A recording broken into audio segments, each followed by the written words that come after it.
এই মুহূর্তের সবথেকে বড় খবর, রাজ্যের স্কুলগুলিতে গরমের ছুটি কবে থেকে পড়বে ঘোষণা করল পর্ষদ।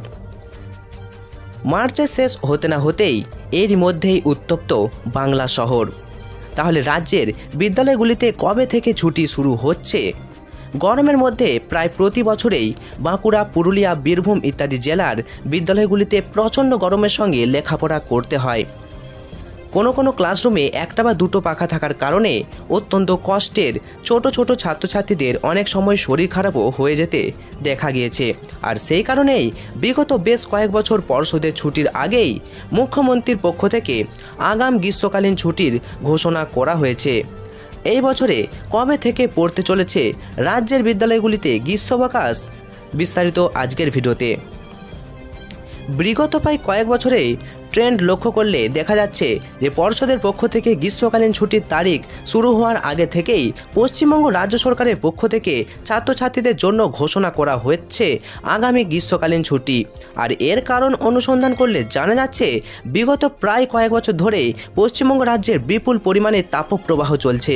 আর এই কারণে গরমকালে ছাত্রছাত্রীদের বিদ্যালয়ে যাওয়া প্রায় অসম্ভব হয়ে দাঁড়াচ্ছে। যদিও বা কোনো ছাত্রছাত্রী তাপপ্রবাহের পরোয়া না করে বিদ্যালয়ে গিয়ে পৌঁছয়, তাদের বেশিরভাগ সময়ই অসুস্থ হয়ে পড়তে হয়েছে। আর এই সমস্ত ঘটনাগুলি পশ্চিমবঙ্গ রাজ্য সরকারের কাছে পৌঁছানো মাত্রই মুখ্যমন্ত্রী মমতা বন্দ্যোপাধ্যায়ের পক্ষ থেকে রাজ্যের বিদ্যালয়গুলি অনির্দিষ্টকালের জন্য বন্ধ রাখার নির্দেশ দেওয়া হয়। এই বছরেও জানুয়ারি মাস শেষ হতে না হতেই রাজ্যে জুড়ে বাড়ছে গরমের তাপপ্রবাহ। ইতিমধ্যেই পশ্চিমবঙ্গ রাজ্যের বেশ কিছু জেলায় অতিরিক্ত গরমের কারণে ঘর থেকে বেরোনো প্রায় অসম্ভব হয়ে দাঁড়িয়েছে। মার্চ মাসের মধ্যেই এত অধিক পরিমাণে গরম পড়ে যাওয়ায় পশ্চিমবঙ্গ রাজ্যের বিদ্যালয়গুলিতে আবারও ঘোষণা হতে চলেছে গ্রীষ্মকালীন ছুটির। মধ্যশিক্ষা পর্ষদের কি ঘোষণা, কি জানালো মধ্যশিক্ষা পর্ষদ? বছরের শুরুতেই ছুটির তালিকা প্রকাশের মাধ্যমে মধ্যশিক্ষা পর্ষদের দ্বারা গ্রীষ্মকালীন ছুটির সময়সীমা নির্ধারণ করে দেওয়া হয়েছে।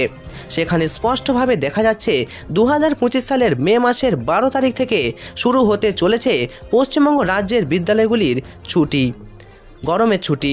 ওই দিন থেকেই শুরু হয়ে যাচ্ছে মে মাসের 23 তারিখ পর্যন্ত রাজ্যের সমস্ত মাধ্যমিক স্তরের বিদ্যালয়গুলি বন্ধ থাকবে। যদিও বছরে আবহাওয়া এবং গরমের তাপপ্রবাহের পরিমাণের উপর নির্ভর করে পরবর্তী সময়ে রাজ্য সরকারের পক্ষ থেকে এই ছুটির সময়সীমা বাড়ানো হতে পারে বলে মনে করছেন অনেকেই।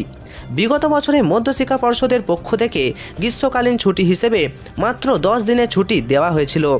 সেখানে চলতি বছরে ছুটির পরিমাণ আরও বৃদ্ধি করা হয়।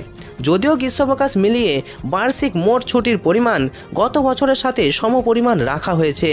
আর এই বছরে সব মিলিয়ে মোট 65 দিনের ছুটি পেতে চলেছে ছাত্রছাত্রীরা।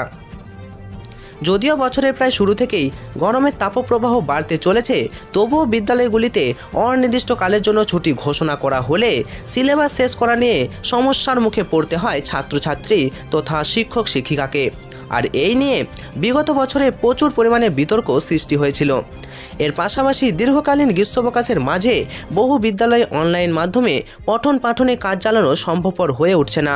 আর এর ফলে বিদ্যালয় খোলার চাপ বাড়ছে ছাত্রছাত্রীদের উপর। আর এই সমস্ত দিকগুলি বিচার বিশ্লেষণ করে এই বছরে গ্রীষ্মকালীন ছুটির ঘোষণা করেছে মধ্যশিক্ষা পর্ষদ। Bureau report, news ACS Bangla.